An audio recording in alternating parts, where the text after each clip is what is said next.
자, 여러분들과 함께 고린도후서 1장 1절부터 11절까지의 말씀을 살펴보도록 하겠습니다.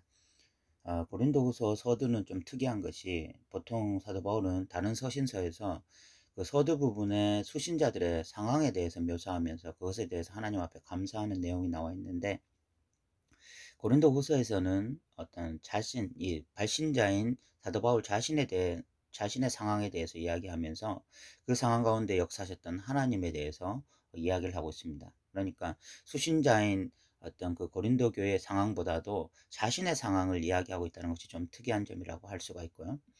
우리가 1절부터 살펴보면 사도 바울은 하나님의 뜻으로 말미암아 그리스도 예수의 사도된 바울과 형제 디모데는 고린도에 있는 하나님의 교회와 또 온 가야에 있는 모든 성도에게라고 말하고 있는데, 여기에 두 가지의 중요한 표현이 있습니다. 하나가 하나님의 뜻으로 말미암아 그리스도 예수의 사도된 바울이라는 표현입니다. 또 하나는 바울과 형제 디모데가 지금 고린도 교회에 안부 인사를 전하고 있다는 것입니다. 첫 번째 우리가 좀 주목해야 될 것은 지금 사도 바울이 자신의 사도됨을 하나님의 뜻으로 말미암았다라고 표현하는 것입니다.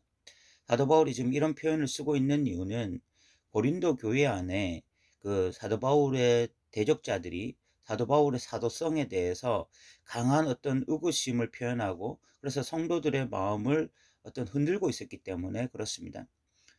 사도라고 하는 것은요, 예수님의 부활을 직접적으로 목격하고 또 예수님의 어떤 가르침을 직접적으로 받고 또 예수님과 동고동락했던 그런 사람들을 사도라고 말을 하는 경우가 많습니다. 그런데 사도 바울 같은 경우에 예수님의 12제자처럼 부활을 직접 처음 목격한 자도 아니고 예수님의 가르침을 받은 자도 아니고 예수님과 동고동락했던 자도 아니기 때문에 늘 어떤 사도성에 대해서 좀 의심을 받았는데, 특별히 지금 고린도 교회 안에 이런 문제가 발생했을 때에 사도 바울이 이렇게 자신을 적극적으로 사도라는 것을 변호하고 있는 것입니다. 사도 바울이 이렇게 자신의 사도됨을 변호하고 있는 이유는 자신의 사도성을 지키려고 하는 것이 아니라, 사도됨을 지키려고 하는 것이 아니라 자기가 사도로서 전한 복음을 지키려고 하는 것입니다. 자신의 어떤 사도성이 무너지면 결국은 자신이 전한 복음도 함께 무너지는 것이거든요. 사도 바울은 이것을 위해서 지금 자신이 사도된 것이 하나님으로부터 말미암았다라고 표현하고 있는 것입니다.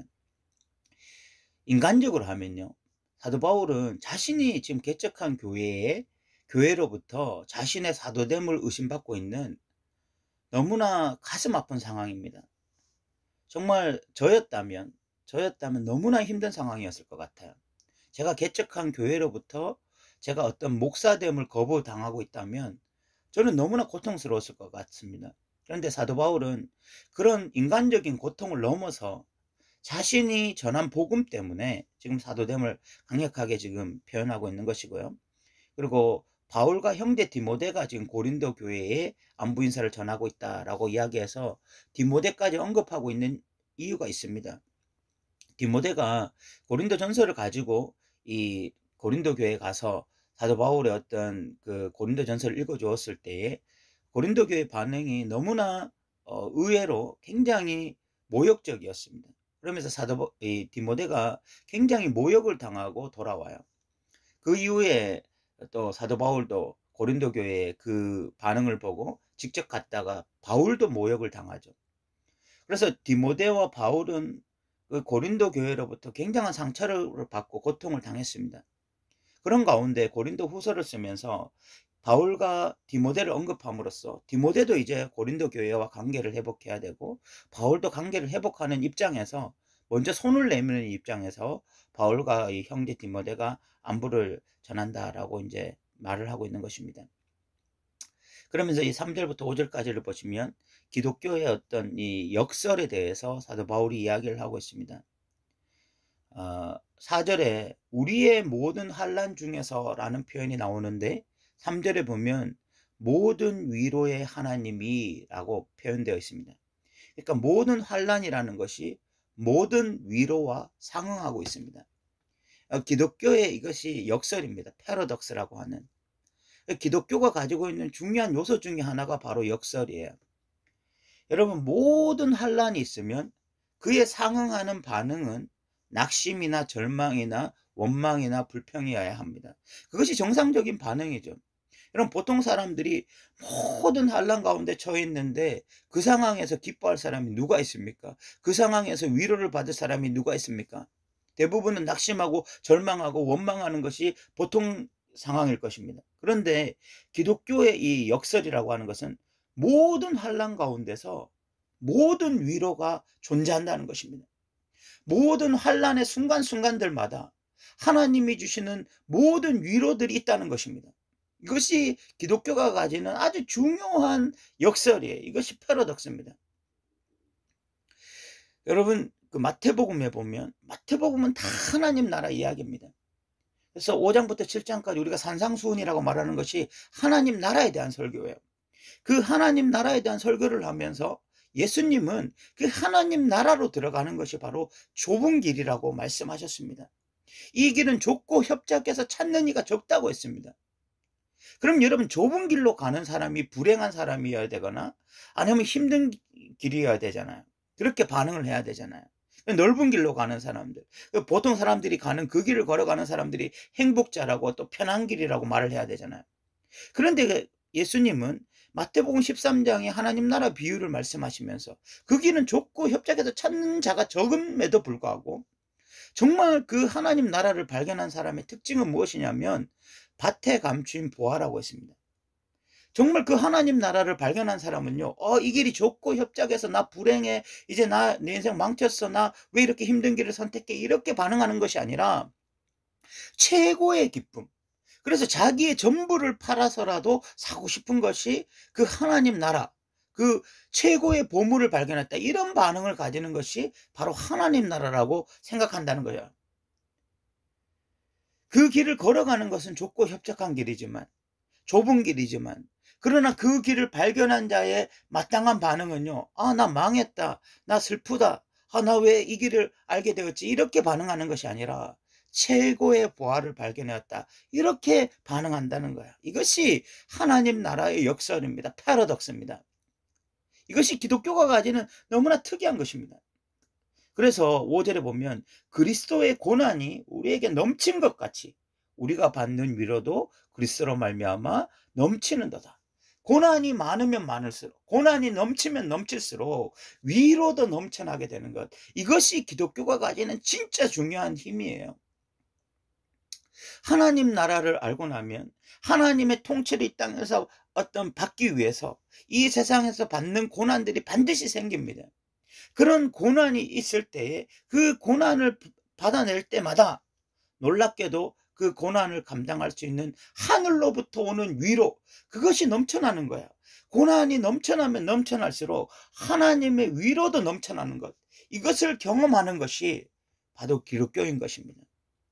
사도 바울이 그렇게 수많은 어려움 속에서, 수많은 어떤 힘든 상황 속에서 어떻게 그 길을 걸어갈 수 있었느냐? 고난이 넘치면 넘칠수록 넘치는 하나님의 위로를 경험했기 때문이죠. 여러분, 저는 이것이 신앙의 본질 중에 하나라고 생각합니다. 진짜 기독교인이 되었다라고 하는 것은 그냥 내가 예수를 믿습니다라고 고백하는 것이 아니라 이런 기독교의 본질을 경험해 보는 거예요. 내가 예수 믿기 때문에, 말씀대로 살기 때문에 오는 고난을 반드시 경험하고 그 고난 가운데 정말 세상이 줄 수도 알 수도 없는 그 하나님의 위로를 경험하게 되는 것, 이것이 정말 우리 신앙인들이 본질적으로 경험해야 되는 것이다 라는 생각을 하게 되어지고요. 여러분, 정말 두려워하지 않고, 우리가 정말 두려워하지 않고 세상 속에 담대하게 말씀을 가지고 나아가면, 그래서 받는 고난 가운데 반드시 이런 하나님의 위로를 경험하게 되니까 너무 두려워하지 않았으면 좋겠습니다. 그리고 사도 바울은 이런 어떤 고난을 통해서 자신에게 얻은 유익이 무엇인가 하면 다른 사람들을 위로할 수 있는 자가 되었다는 것입니다.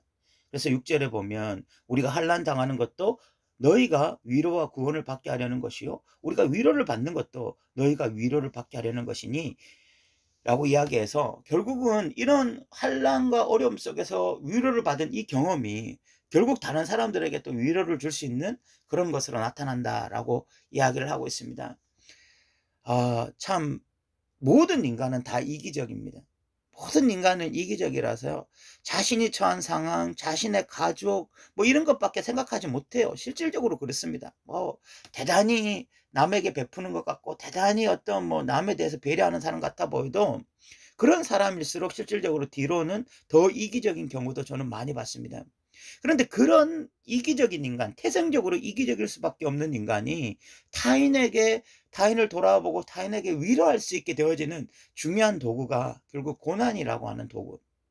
고난을 받게 되었을 때, 그 고난 가운데 위로를 받게 되는 이런 경험을 하게 될 때에 우리도 또 고난 가운데 다른 사람들을 위로할 수 있는 그런 자리로 가는 것이고, 결국은 이런 그 위로를 통해서 교회도 견고하게 서기를 사도 바울은 원하고 있습니다. 그래서 6절 하반절에 보면 이 위로가 너희 속에 역사하여 우리가 받는 것 같은 고난을 너희도 견디게 하느니라 라고 이야기하면서 7절에 너희를 위한 우리의 소망이 견고함은 너희가 고난에 참여하는 자가 된 것 같이 위로에도 그러할 줄을 알미라. 사도 바울은 자신이 경험했던 고난과 위로가 동일하게 고린도 교회도 경험해야 될 것이라고 말을 하고, 그런 또 고난과 위로를 이 고린도 교회도 경험할 것이라고 말을 합니다. 왜냐하면 이것이 기독교의 본질이기 때문에. 이 본질에 제일 먼저 참여한 분이 바로 예수 그리스도죠. 예수 그리스도는 십자가라고 하는 고난을 경험하셨지만 그 가운데 부활이라고 하는 가장 위대한 어떤 그 경험을 한 것이 바로 그 예수 그리스도잖아요. 그 예수 그리스도는 고난 가운데 하나님이 주시는 위로를 제일 먼저 경험하신 분이고, 그것을 또한 사도 바울이 경험했고, 사도 바울은 또한 교회도 고린도 교회도 이것을 경험하기를 소망하고 있는 것입니다. 이것이 기독교의 본질이기 때문에 그런 것입니다. 예수님도 경험하고 사도 바울도 경험하고 또 교회도 경험하는 이 본질이 또 우리 더 누린 교회도 경험하게 되어지는 본질이 되기를 정말 소망하고요. 그러면서 사도 바울은 8절부터 11절까지 자신이 어떤 경험한 극심한 고난에 대해서 이야기하고 있습니다. 8절에 보면 형제들아 우리가 아시아에서 당한 환난을 너희가 모르기를 원하지 아니하노니 힘에 겹도록 심한 고난을 받아 살 소망까지 끊어졌다. 얼마나 큰 고난이었으면 살 소망까지 끊어졌다고 말을 했겠습니까? 사도 바울이 이 경험한 이 아시아에서 당한 극심한 고난이 무엇일까를 좀 생각해 보면 신학자들은 한 세 가지 정도를 말하는데, 첫 번째로 이 고린도 교회와의 불화로 인한 심리적인 괴로움이 아니었을까 이렇게 생각하는 신학자도 있고, 두 번째 이 심각한 육체적 질병이 아니었을까. 사도 바울은 육체적 질병을 가지고 있었거든요.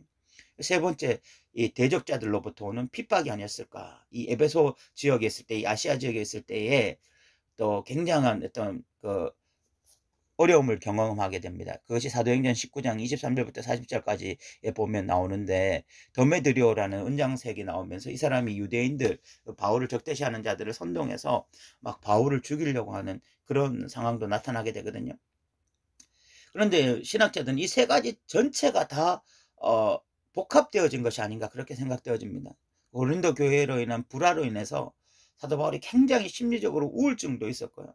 또 육체적 질병이 또 거기에 더해지고 거기다가 또 대적자들도 있었고, 이래서 이런 여러 가지 고통들로 인해서 사도 바울 마음이 정말 살 소망까지 끊어질 정도로 너무나 어떤 고통 가운데 있었는데, 사도 바울은 이런 고난 가운데서도 오히려 그 유익이 되었던 것에 대해서 9절에 말하는데, 우리는 우리 자신의 사형 선고를 받은 줄 알았으니 이는 우리로 죽은 자를 의지하지 말고 오직 죽은 자를 다시 살리시는 하나님만 의지하게 하심이라. 사도 바울이 이런 극심한 고난, 정말 살 소망까지 끊어지는 이런 고난 가운데 자신이 깨닫게 된 것이, 하나님이 이런 고난을 주신 이유는 결국은 하나님만 의지하라고, 하나님만 의지하고 살아가라고 이런 고난을 주셨다는 것입니다. 사도 바울은요, 이런 고난 가운데 두 가지의 큰 유익이 있었습니다. 하나가 하늘로부터 오는 위로를 경험한 것이고, 또 하나가 하나님만 의지하게 되는 것이었습니다. 우리 신앙인들이 이런 고난 가운데, 이런 어려움 가운데 두 가지의 큰 유익이 있어야 될 줄로 압니다. 하나가 하늘로부터 오는 위로를 경험하는 것이고, 다른 어떤 것을 의지하지 않고 하나님만 의지하게 되어지는 이 위대한 역사가 우리에게도 있기를 바랍니다. 사도 바울은 이 고린도후서 1장 1절부터 11절까지 오늘 우리가 내용을 살펴봤는데, 위로라는 표현이 참 많이 나오고 있습니다. 그 이유는 디도를 통해서 이 고린도 있는 교인들이 자신이 권면한 그런 내용의 편지를 받아들여서 자신의 대적자를 치리했다, 이런 내용의 편지를 받았기 때문에 사도 바울이 이런 참 위로를 받았다, 이런 표현을 많이 쓰고 있는 것입니다. 어쨌든 우리가 이 고린도후서 1장 1절부터 11절까지를 통해서 우리가 좀 확인할 수 있는 것이, 좀 사도 바울이 고린도후서에서는 자기의 어떤 감정적인 표현, 자기의 감정이나 자기의 상황에 대해서 참 많은 묘사를 하고 있다는 것입니다. 다른 서신서와 달리 우리가 좀 인간 바울에 대해서 잘 알 수 있는 서신서가 고린도후서입니다. 우리가 앞으로 계속 고린도후서를 살펴보면서 좀 더 많은 이야기를 나누도록 하겠습니다. 오늘도 들어주셔서 감사합니다.